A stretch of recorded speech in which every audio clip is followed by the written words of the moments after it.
जय राधे कृष्ण। प्रिय दर्शकों, प्रभु के श्री चरणों की वंदना के साथ सभी के मंगलमय जीवन की कामना करता हुआ मैं एक बार फिर से आप सभी का हार्दिक अभिनंदन करता हूं अपने spiritual and natural technical world पर।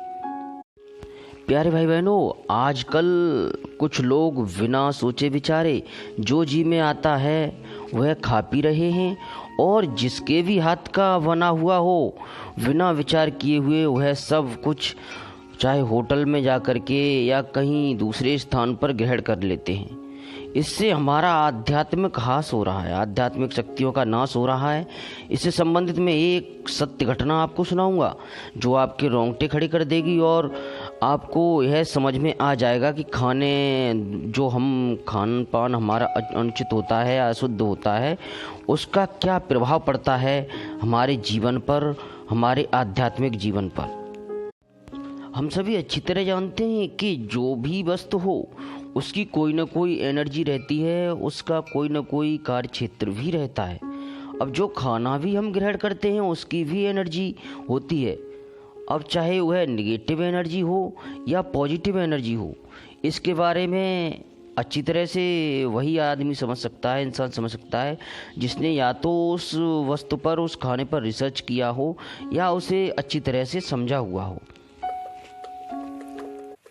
एक बार प्रसिद्ध आर्य सन्यासी महात्मा श्री आनंद स्वामी जी सरस्वती जी महाराज से यह प्रश्न पूछा गया कि आजकल लोग चाहे जिसके हाथ का बना भोजन खा पी लेते हैं और किसी भी जाति आदि का विचार नहीं करते। किसने बनाया है, किस स्थान पर और कैसे बनाया है। होटलों में जाते हैं, जो जी में आता है वह खा पी लेते हैं और कहते हैं कि खाने पीने से भला क्या बिगड़ता है, क्या यह ठीक है। इस पर स्वामी जी ने उत्तर दिया कि अरे राम राम, यह घोर अनर्थ हो रहा है। जिसका खान पान शुद्ध नहीं, जिसका आहार शुद्ध नहीं, वह भला क्या उन्नति करेगा और क्या भजन ध्यान करेगा तथा क्या मोक्ष प्राप्त करेगा। शुद्ध आहार की कितनी आवश्यकता है, इससे संबंधित एक सत्य घटना उन्होंने सुनाई। आर्य जगत के सुप्रसिद्ध शिक्षा सेवी तथा डीएवी कॉलेज के संस्थापक महात्मा हंसराज जी एक बार मौन आश्रम श्री हरिद्वार में ठहरे हुए थे।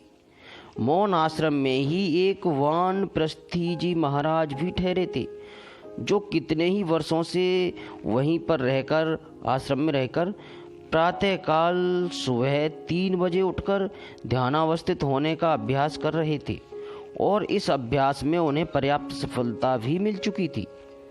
एक दिन की बात है कि वे वानप्रस्थी जी बड़े जोर जोर से रुदन करते हुए महात्मा हंसराज जी के पास पहुँचे और रोकर कहने लगे कि महाराज, मैं आज लुट गया। महात्मा जी ने कहा, क्या रात को कुछ चोरी हो गया या और कोई बात हो गई। इस पर वानप्रस्थी जी महाराज बोले, नहीं महाराज, परंतु सर्वनाश हो गया, पूछिए मत, मेरा सर्वस्व हरण हो गया। महात्मा जी ने फिर से कहा, फिर भी बताइए तो सही, क्या हुआ, रोते क्यों हो। वानप्रस्थी जी फिर से बोले, महात्मा जी, मैं प्रतिदिन अभ्यास में बैठता हूँ और प्रभु तथा श्री गुरु कृपा से मैं ब्रह्मरंध्र में ध्यान लगाता हूँ। आज भी मैं नित्य की भांति ही ध्यानावस्थित होने के लिए बैठा, परंतु आज मुझे नित्य की भांति ध्यान में वह ज्योति दिखाई ही नहीं दी। उसकी जगह लाल वस्त्र पहने एक युवती दिखाई देने लगी। उन संत ने अपने मानसिक बल से उसे हटाने का बहुत ही प्रयत्न किया, परंतु उन्हें इसमें सफलता नहीं मिली। जब सफलता नहीं मिली तब वह उठकर टहलने लगी। थोड़ी देर बाद वह फिर ध्यान में बैठी, परंतु फिर भी वह ज्योति उन्हें दिखलाई नहीं दी। उसकी जगह वही लाल साड़ी वाली युवती दृष्टिगोचर होने लगी।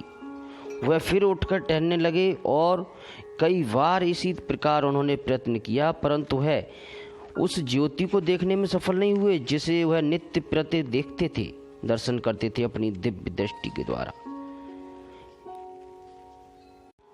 काफ़ी प्रयत्न करने के पश्चात और अपने आध्यात्मिक बलों को प्रयोग करने के पश्चात भी वह सफल नहीं हुए उस ज्योति को देखने के।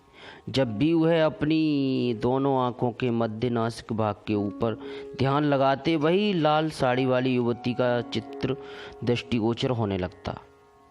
इस पर महात्मा जी बोले, मैं लुट गया, मेरी अब तक की सारी कमाई लुट गई, अब मैं क्या करूं? यह कहकर वानप्रस्थी जी फूट फूट कर रोने लगे। इस पर उन महात्मा जी ने उनसे प्रश्न किया कि कल कहीं गंदी फिल्म देखने तो आप नहीं चले गए, या कोई गंदा उपन्यास तो आपने नहीं पढ़ा, या कोई बुरी संगति में कहीं जाकर नहीं बैठ गए? इस पर वानप्रस्थी जी बोले, नहीं महाराज, ऐसी न तो मैंने कोई पुस्तक पढ़ी, ना ही मैं किसी गलत संगति वाले पुरुष के पास बैठा हूँ। इस पर महात्मा जी ने फिर से प्रश्न किया, कल आश्रम से बाहर कहीं पर गए थे? वानप्रस्थी जी बोले, जी हाँ, मेरे एक साधु साथी आए थे और वे मुझे अपने साथ एक स्थान पर ले गए जहाँ बहुत बड़ा भंडारा हुआ था। महात्मा जी ने उनसे कहा, क्या तुमने भी उसमें खाना खाया था? इस पर वानप्रस्थी जी बोले, जी हाँ, मैंने उस भंडारे में भोजन किया था। महात्मा जी ने तुरंत कहा, तो पता लगाओ कि वह भंडारा कराने वाला कौन था और वह कहाँ से आया था और कैसा था।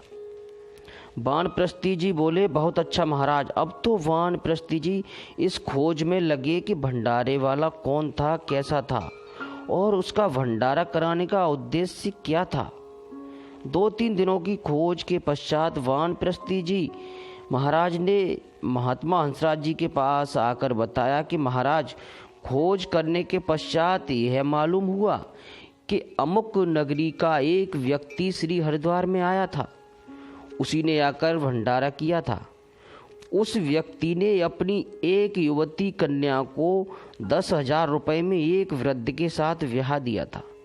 लड़की को बेचने से प्राप्त हुए 10,000 रुपयों में से वह 2,000 रुपये लेकर श्री हरिद्वार में आया था और उसी 2,000 रुपये से उसने भंडारा किया था। यह सुनकर महात्मा जी कहने लगे कि तुम्हारी ध्यानावस्था में जो घटना घटी है उसका कारण स्पष्ट हो गया।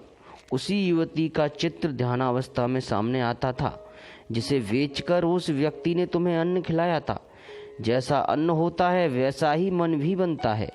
अब तुम्हें इस बुरे अन्न के प्रभाव को नष्ट करने के लिए 1.25 लाख गायत्री मंत्र का जप करना चाहिए, तभी इस अन्न का प्रभाव दूर होगा, अन्यथा नहीं।